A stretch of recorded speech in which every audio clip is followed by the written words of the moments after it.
Selamat sore sahabat-sahabat Rumah Hijau Net dimanapun berada, kembali bertemu dengan saya Andito, Urban Farmer dan Motif Farmer dari Cipinang Muara, Jakarta Timur. Apa kabarnya sahabat semua? Kembali nih 2 minggu, mohon maaf 2 minggu kita baru ketemu lagi di Ngobrol Sore Urban Farming ini. Pengennya tuh minggu kemarin, tapi kok ya ada sebuah agenda yang kemudian tertunda dan akhirnya barulah kita bisa ketemu di sore hari ini. Ini pun bisa dialokasikan lebih sesuai dengan waktunya karena dilalah sore hari ini anak saya request untuk libur renang dulu setelah kemarin latihan intensif, dan sekarang kita berkesempatan untuk ngobrol lagi di Ngobrol Sore Urban Farming episode kali ini. Kita mau ngobrol tentang hidroponik. Setelah sebelumnya kita ngobrol tentang composting,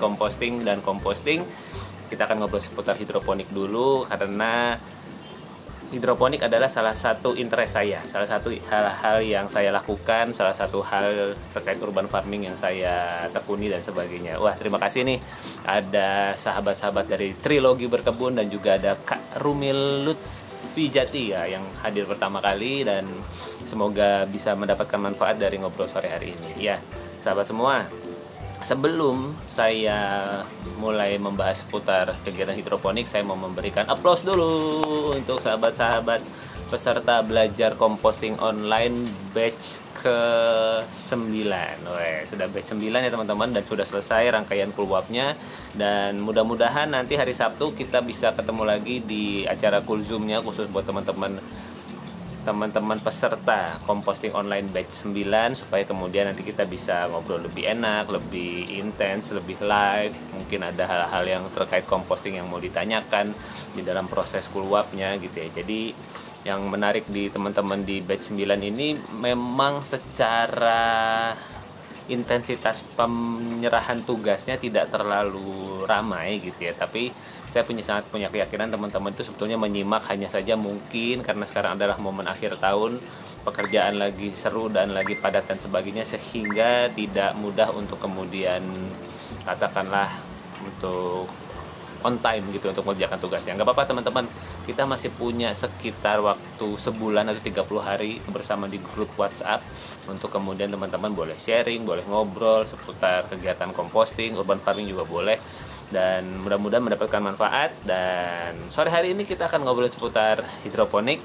Saya sapa dulu, ada Kak Menul Cake, ada Kak Nurmaini. Apa kabar nih kakak-kakak semua? Semoga dalam keadaan sehat. Nah, hidroponik. Jadi minggu lalu itu saya dapat kesempatan untuk pergi ke luar Jakarta, ya, ke nyebrang pulau, naik perahu menuju salah satu pulau di Kepulauan Seribu. Jadi saya ingat sekali 3-4 tahun, sekitar 3 atau 4 tahun yang lalu, saya itu punya kesempatan untuk ke tempat yang sama, ke Pulau Harapan, untuk kemudian mendampingi adik-adik dari homeschooling, dari klub homeschooling, klub Oase, yang kemudian kita ada kegiatan eksplorasi, kegiatan ekspedisi yang terkait dengan alam, terkait dengan apa istilahnya ya, konservasi alam di sana gitu ya, tentang penyu, tentang pengamanan sebuah pulau, tentang sampah dan sebagainya. Jadi adik-adik itu menambah wawasan di sana, melakukan homestay di sana, tinggal bersama keluarga-keluarga di Pulau Harapan, dan saya berkesempatan untuk menjadi salah satu pendampingnya. Jadi saya masih ingat bagaimana suasana di Pulau Harapan, di Pulau Kelapa, bagaimana pulau itu betul-betul tidak besar gitu ya, tidak besar. Rumahnya itu di antara gang-gang kecil. Kemudian sepeda motor di sana sudah seperti sepeda, dikendarai tanpa helm, tanpa plat nomor dan sebagainya. Itu adalah sebuah budaya yang terbentuk di sana dan menjadi pembelajaran buat saya dan Oji ya. Oji itu anak sulung saya yang pertama, yang kami ke sana itu ada urusan mengambil ijazah paket A di PKBM di sana. Kok PKBM-nya bisa di sana? Nanti mungkin suatu hari kita bisa ngobrol-ngobrol seputar itu di forum yang lain. Nah, ketika saya sampai di sana, singkat cerita, saya tuh ingatnya waktu ke sana itu naik Sanus, naik sebuah kapal milik Pelni sepertinya ya, disebut Sabuk Nusantara. Kapalnya besar, tempat tidurnya enak, tertutup dan sebagainya. Dan begitu saya browsing ketika dapat panggilan untuk pergi ke sana, karena cap 3 jari di ijazah itu tidak bisa dilakukan tanpa dengan online gitu ya, maksudnya ijazahnya dikirim ke saya terus kita cap sendiri, nggak bisa begitu. Saya harus ke sana untuk kemudian mengurus pengambilannya, dan tidak ada kapal balik. Jadi ya kalau saya pergi pagi jam 8, perjalanan sekitar 3 jam, nyampe sekitar setengah 12 di sana. Ya habis cap jari ya udah, kita harus menginap gitu. Bersyukur teman-teman di PKBM memperkenankan kami tidur di sana, karena kami memang betul-betul pergi koboi aja gitu ya, nggak niat liburan juga, karena masih ada beberapa agenda yang harus kami selesaikan di Jakarta gitu, dan kami memang tidak dalam persiapan untuk liburan, eksplorasi, snorkeling dan sebagainya, belum. Kami memang tidak dalam niatan itu ya.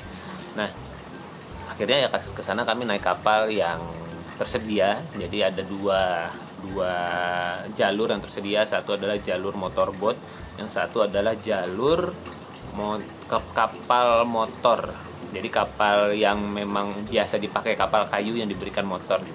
Nah, saya ngambil kapal kayu motor itu, perjalanannya memang sekitar 3 jam, ongkosnya lebih murah, dan saya pergi ke sana. Dan begitu sampai di sana, setelah ambil jasa, ambil paket, ngobrol-ngobrol sebentar dengan guru-guru di PKBM-nya. Setelah selesai, kami berjalan-jalan menjelajahi Pulau Harapan dan Pulau Kelapa. Ya, belum seluruhnya sih, tetapi setidaknya ada beberapa tempat yang bisa kami datangi. Dan salah satu yang menarik perhatian saya adalah adanya instalasi hidroponik.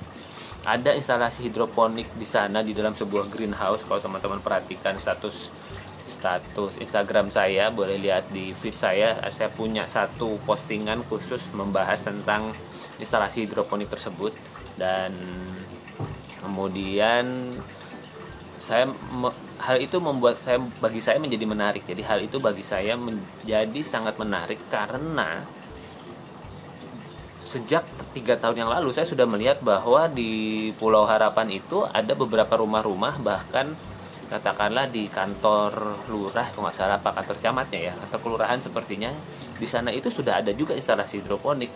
Di beberapa rumah warganya pun juga sudah ada tuh instalasi hidroponik, walaupun sederhana ya, mungkin hanya pipanya saja, atau kemudian katakanlah jumlah lubangnya tidak banyak, tetapi sudah mulai dimasyarakatkan sepertinya pada saat katakanlah si instalasi itu mulai dipasang di rumah-rumah warga. Namun tidak berfungsi sebagaimana pada umumnya instalasi hidroponik.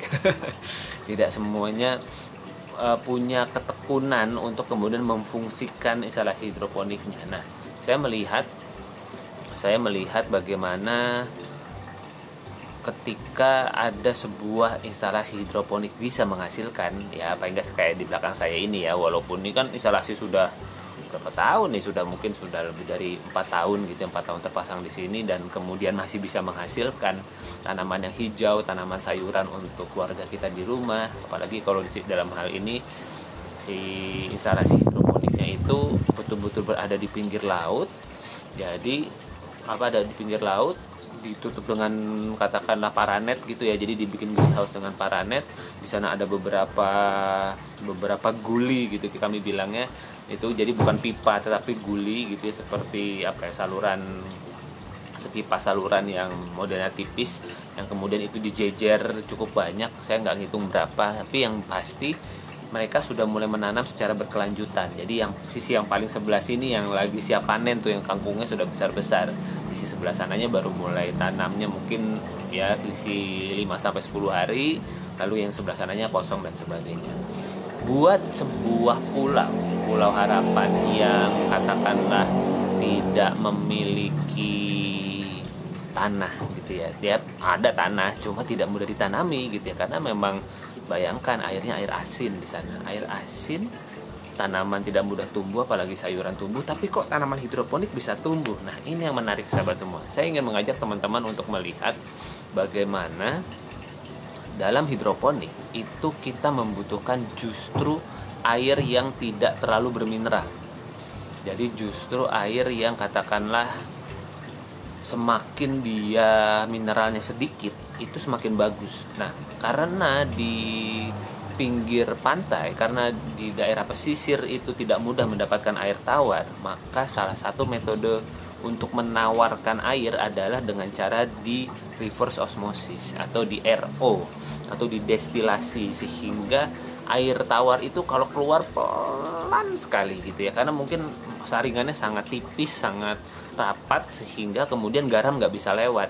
Nah, karena garam nggak bisa lewat, akhirnya tipis keluar, tes gitu ya. Itu kemudian untuk bisa menghasilkan 1 galon air tawar aja mungkin dibutuhkan waktu 1 jam mungkin ya gitu. Jadi pokoknya lama deh untuk kemudian bisa menghasilkan 1 galon air tawar. Saya lihat instalasi salah satunya ada di PKBM. Terus kemudian di salah satu tempat ada yang memang depot air RO gitu ya. Dan ya kalau kita ngomong tentang air RO apakah baik untuk diminum dan sebagainya, kita bisa membicarakan di forum yang lain.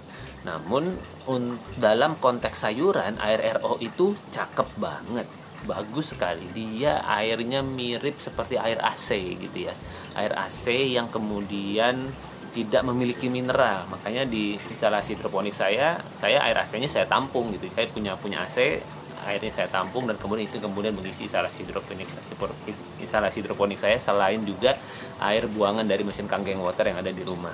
Kenapa juga air RO atau air buangan dari mesin kanggeng water itu atau air AC itu bagus juga buat hidroponik?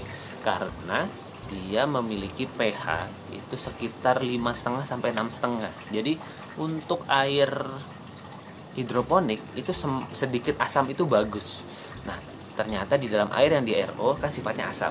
Ketika asam dan kemudian tidak ada mineral, itu bagus banget buat hidroponik gitu. Jadi saya melihat bahwa sesungguhnya ketika katakanlah kegiatan hidroponik atau instalasi hidroponik ini menjadi sebuah hal yang betul-betul diseriusi untuk dilakukan oleh siapapun yang tinggal di daerah yang katakanlah cukup ekstrim, tidak mudah menanam. Misalkan katakanlah kalau teman-teman yang kita bicarakan barusan adalah yang tinggal di pinggir pantai, yang tidak mudah menanam sayur. Jadi ya mohon maaf, karena memang di kondisi di Pulau Harapan khususnya yang saya perhatikan sepintas itu memang tidak mudah mendapatkan akses sayuran, akses katakanlah bahan pangan dan sebagainya. Mereka perlu mengimpornya dari darat gitu ya, dari Jakarta, dari Tangerang.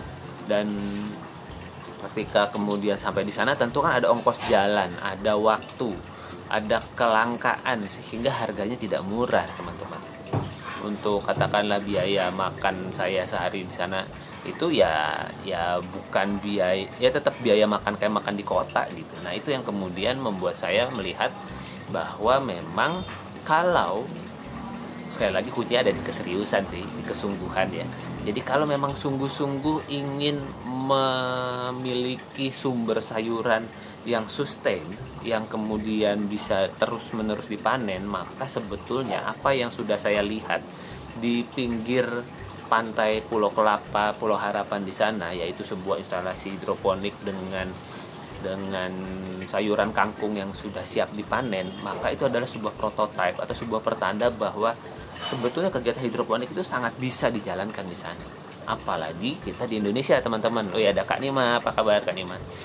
Apalagi kita di Indonesia, teman-teman. Di Indonesia ini kemewahan kita adalah ini, sinar matahari yang berlangsung sepanjang tahun. Ya setiap negara juga punya mataharinya ya, tapi kemudian yang memiliki intensitas hangat, panas, dan kemudian bisa menghidupkan tanaman secara kontinu selama bertahun-tahun itu hanya ada di Indonesia. Salah satunya ya tentu negara-negara khatulistiwa seperti ada sebagian Brazil, sebagian Amerika dan sebagainya, itu ya mereka juga punya iklim-iklim tropisnya. Nah, Indonesia ini sudah jelas-jelas tropis, jelas-jelas kita berada di negara kepulauan, yang artinya sebagian dari kita mungkin airnya beragam, kepemilikan airnya ada air tanah, ada yang kemudian air laut dan sebagainya. Nah, keberagaman ini yang kemudian perlu kita temukan sebuah formula sehingga bisa memenuhi kebutuhan pangan kita, khususnya sayuran. Jadi teman-teman di Pulau Seribu,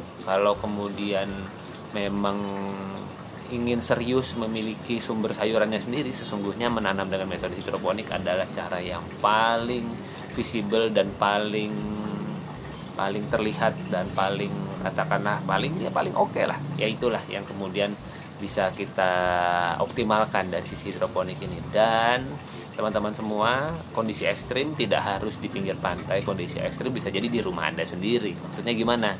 Ya misalnya Anda tinggal di sebuah rumah, saya nggak punya tanah mas, nggak punya lahan gitu, saya punya hanya rooftop, saya hanya punya lahan yang di beton dan sebagainya. Nah, semua kondisi yang Anda tadi barusan sebutkan itu sangat bisa dipasangi instalasi hidroponik, karena yang dibutuhkan hanyalah air, nutrisi, bibit, lalu kemudian sinar matahari. Nah, tentu alat TDS meter dibutuhkan supaya kemudian kandungan nutrisinya bisa diukur dengan akurat gitu ya teman-teman. Nah, karena itu saya ingin menyampaikan kepada sahabat semua di dalam video kali ini bahwa saya sangat mengapresiasi, saya senang banget dengan instalasi hidroponik yang ada di Pulau Harapan, di Pulau Kelapa itu keren banget. Jadi silahkan sahabat semua yang memiliki kebutuhan untuk memiliki sayuran sendiri di rumahnya, silahkan pertimbangkan apakah instalasi hidroponik seperti yang di belakang saya ini, atau mungkin teman-teman ingin tahu ada beberapa pilihan instalasi hidroponik yang bisa dipasang di rumah teman-teman, boleh japri saya, nanti akan saya berikan pilihannya. Dan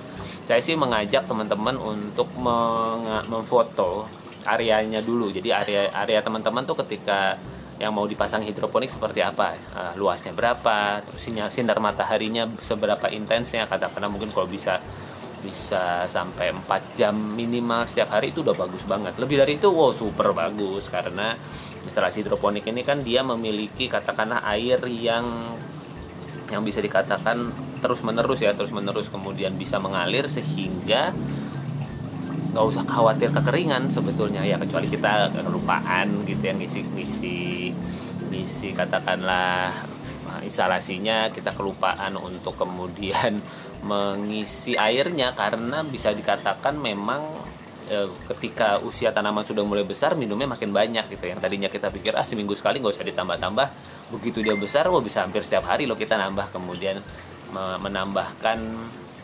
katakanlah air dan nutrisinya. Nah, itu yang kemudian kita perlu menjadi perhatian.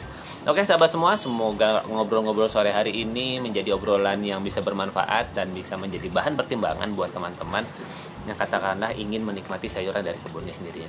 Emang kenapa sih kita perlu punya sayuran dari kebun sendiri? Jadi sahabat semua, sedikit informasi untuk Anda, ada sebuah kandungan yang disebut sebagai antioksidan.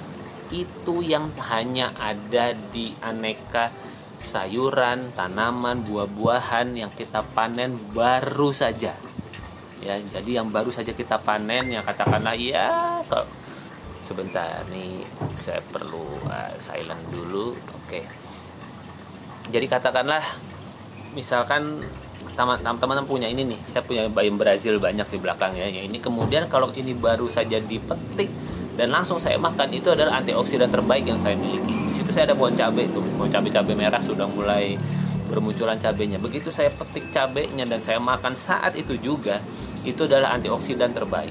Jadi saya pernah ketemu dengan salah satu, bukan ketemu sih, saya memasang instalasi hidroponik di rumah abang kelas saya. Dia punya rumah 3 tingkat, paling atasnya rooftop gitu ya, saya pasang di daerah Jakarta Pusat. Terus setelah sekitar 2-3 minggu saya dipanggil oleh abang saya lagi itu untuk kemudian datang ke rumahnya, minta tolong di maintain. Jadi ada hal-hal yang perlu di maintain di instalasinya. Saya bawakan bibit yang sudah siap tanam, dan ketika saya di sana saya ketemu sama salah satu asistennya. Jadi bukan asistennya yang diamanahi untuk mengurus instalasi hidroponik yang ada di sana. Terus saya nggak tanya, tapi kemudian asisten itu mengatakan, "Mas, kok kangkungnya ini lebih enak ya?" gitu. Padahal kan sama aja ya, sama-sama kangkung, yang di pasar ya kangkung ya begitu gitu. "Masa sih Mbak?" gitu. "Iya, lebih enak gitu kangkungnya." Oke, bertambah lagi satu kesaksian atau satu testimoni tentang kenapa sayuran hidroponik jauh lebih enak. Sebetulnya yang membuat jauh lebih enak bukan kangkungnya saja, tetapi kapan Anda memanen dan segera memakannya. Kalau Anda punya instalasi hidroponik, lalu Anda panen hari ini dan baru dimakan besok, bisa jadi rasa kangkungnya nggak jauh beda sama ya kangkung yang ada di pasar. Tetapi ketika kemudian Anda panen hari ini, panen saat ini, dan kemudian Anda langsung masak siang itu juga, apalagi kalau Anda masaknya dengan cara memasak yang tidak pakai lama gitu. Jadi artinya direbus kelamaan, atau kemudian mungkin katakanlah kalau masak sayur berkuah tuh sampai lodoh gitu. Enggak, justru ketika Anda memakannya dengan cara-cara yang lebih menjaga kandungan nutrisi, di steam, dikukus gitu ya, atau direbus mungkin nggak sampai 1 menit, jadi airnya dibikinin mendidih dulu, udah langsung cemplungin aja gitu ya, baru kemudian kita ambil setelah tidak sampai 1 menit, sehingga sayurnya tuh masih crispy, masih segar gitu. Wah, itu sahabat semua, badan kita itu nggak bisa bohong ya. Kita mungkin bisa mengatakan, misalnya kita makan sebuah makanan gitu ya, misalnya para suami gitu, enggak sih, kalau saya sih tulus ya. Saya mau cerita ini, jadi misalnya katakan para suami ternyata masakan istrinya so-so lah gitu ya, terus kemudian begitu enak gitu ya, terus padahal sih rasanya aduh ini kebanyakan garam nih gitu, atau ini kasih garam gak sih gitu. Jadi sebetulnya ada hal yang kurang enak tapi kita bilang enak. Kita bisa saja bilang seperti itu untuk soal rasa, tetapi soal antioksidan badan kita nggak bisa bohong.